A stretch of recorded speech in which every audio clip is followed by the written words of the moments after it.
সরাসরি শিলিগুড়ি জেলা বিজেপি কার্যালয়ে, সেখানে তিনি অত্যন্ত গুরুত্বপূর্ণ কয়েকটা পয়েন্ট তার বক্তব্য থেকে উঠে এলো, যেখানে তিনি বলছেন যে শ্যামাপ্রসাদ মুখোপাধ্যায় যে ভাবনা থেকে বাংলাকে সাজিয়েছিলেন সেই স্বপ্ন পূরণ করবে এই সরকার, এবং সুনির্দিষ্ট সময়ের মধ্যে একটা সংকল্পপত্র তৈরি করে দেওয়া হবে এবং সেই সংকল্পপত্রে যা দেওয়া থাকবে সেই অনুযায়ী কথা রাখবেন। পাশাপাশি যে জায়গার কথা আমার সঙ্গে সুস্মিতা রয়েছেন। সুস্মিতা, একটু আগে আমরা কথা বলছিল, শ্রমিক ভট্টাচার্য প্রসঙ্গ উঠে আসছিল কথায়, যেখানে সরকারের সঙ্গে দলের সমন্বয় রক্ষা হবে, সেই একই কথা আজ শুভেন্দু অধিকারী মুখ্যমন্ত্রীর মুখ দিয়েও ঠিক একই কথা বেরোলো।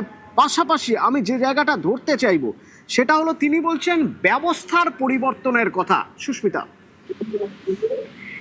দেখো, বারবার শুভেন্দু অধিকারী বলেছেন বা শ্রমিক ভট্টাচার্য বলেছেন, এ রাজ্যের সরকার বিজেপির সরকার নয়, এ রাজ্যের সরকার মানুষের সরকার। শুভেন্দু অধিকারী তিনি আজ এই শিলিগুড়ির সাংগঠনিক জেলা বিজেপি কার্যালয়ে এসে একই কথা বললেন, মানুষের সরকার, রাষ্ট্রবাদী সরকার, জনগণের সরকার, যে সরকার মানুষের জন্য কাজ করবে। এবং শুধু তাই নয়, রঙের বদল নয়, মানুষের বদল নয়, পার্টির বদল নয়, ব্যবস্থার পরিবর্তন। এবং গত কয়েকদিনের ইতিহাস দেখে বা শুভেন্দু অধিকারী মুখ্যমন্ত্রীর দায়িত্ব নেওয়ার পর কিংবা বিজেপি এ রাজ্যে সরকার গঠনের পরের কয়েকটি পদক্ষেপ যদি তুমি দেখো, অতনু, খুব ভালো করে স্পষ্ট হবে যে এ রাজ্যে পুলিশের বিরুদ্ধে মানুষের ছিল ভুরি ভুরি অভিযোগ। পুলিশ দলদাস এর অভিযোগ উঠেছে, কোনো সময় পুলিশ নিরপেক্ষভাবে কাজ করছে না সেই অভিযোগ উঠেছে, পুলিশ দাঙ্গা আটকাতে অসমর্থ হচ্ছে বা অশান্তি আটকাতে অসমর্থ হচ্ছে এই অভিযোগ উঠেছে। সেই পুলিশকে কাজে লাগানো, সেই পুলিশের ভূমিকা কি হতে পারে বা কি হবে সে বিষয় নিয়েও শুভেন্দু অধিকারী একাধিক পদক্ষেপ নিয়েছেন, একাধিক তার যে কার্যক্রম সেই কার্যক্রম করেছেন তিনি। পাক সার্কাসের ঘটনা তার প্রমাণ, এবং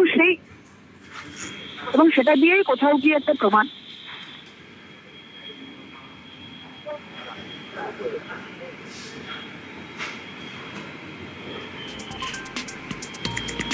সুস্মিতার সঙ্গে পরবর্তীতে যোগাযোগ করব। সুস্মিতা আমাদের বলছিলেন যে কিভাবে সমন্বয় রেখে কাজ করার কথা বলছেন, এবং আমি যে জায়গাটা এই পুরো বক্তব্যের মধ্যে থেকে সবচেয়ে গুরুত্বপূর্ণ জায়গা বলে আমার অন্তত মনে হচ্ছে, তা হলো যে ব্যবস্থার পরিবর্তন করতে বলছেন। অর্থাৎ বলছেন যে তোলাবাজি, কাটমানি যেটা পার্ট অফ সিস্টেম হয়ে গিয়েছিল, সেই পার্ট অফ সিস্টেম সেটাকে সরিয়ে ফেলতে হবে, ব্যবস্থার পরিবর্তন হবে, এবং সেদিকেই জোর দেওয়া হচ্ছে। সরকারের কাজে, উন্নয়নের কাজের পাশাপাশি সংগঠনের জন্যও সময় বরাদ্দ থাকবে। অর্থাৎ এর আগে তিনি বলছিলেন, যখন তিনি বললেন যে মাসে একবার উত্তর মুখ্যমন্ত্রীকে পাবে, অন্যান্য মন্ত্রীরা তারাও আসবেন, অর্থাৎ সে সময় এসে তিনি শুধু যে প্রশাসনিক কাজ করবেন তা নয়, তার পাশাপাশি সংগঠনের কাজও করবেন, সংগঠনের কোথায় কি করতে হবে তার দিক নির্দেশ দেবেন।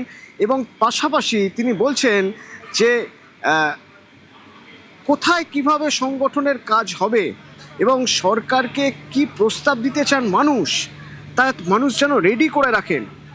আগামী মাসে যখন তিনি আবার পাহাড়ে যাবেন বা বলা হলে উত্তরে যাবেন, তখন লিখিত আকারে যদি দেওয়া হয় তাহলে সরকারের হাতে যা যা রয়েছে, সরকারের যা যা করা উচিত বলে মনে হবে, সরকার সেই সব কাজ করবে। উত্তরবঙ্গে এই প্রথম মুখ্যমন্ত্রী শুভেন্দু অধিকারী, এবং যখন তিনি নামলেন তারপর বিভিন্ন জায়গায় দেখা গেল যে তখন জেলা দলীয় কার্যালয়ে যাওয়ার আগে বিভিন্ন জায়গায় তাকে গাড়ি থামাতে হলো, তার কনভয় থেমে গেল, কারণ মানুষের উচ্ছ্বাস, মানুষ উজাড় করে ভোট দিয়েছেন ভারতীয় জনতা পার্টিকে। এমনিতেই উত্তরবঙ্গকে বলা হতো ভারতীয় জনতা পার্টির শক্ত ঘাঁটি। সেই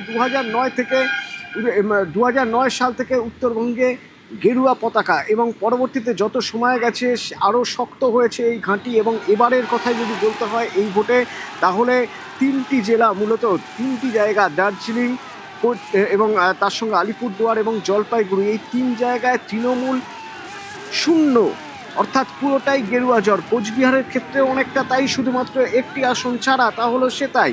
এবং উত্তর এবং দক্ষিণ দিনাজপুর, মালদার ক্ষেত্রেও বিপুলভাবে ভারতীয় জনতা পার্টির ভোট বেড়েছে, ভোট পার্সেন্টেজ বেড়েছে, সিট বেড়েছে।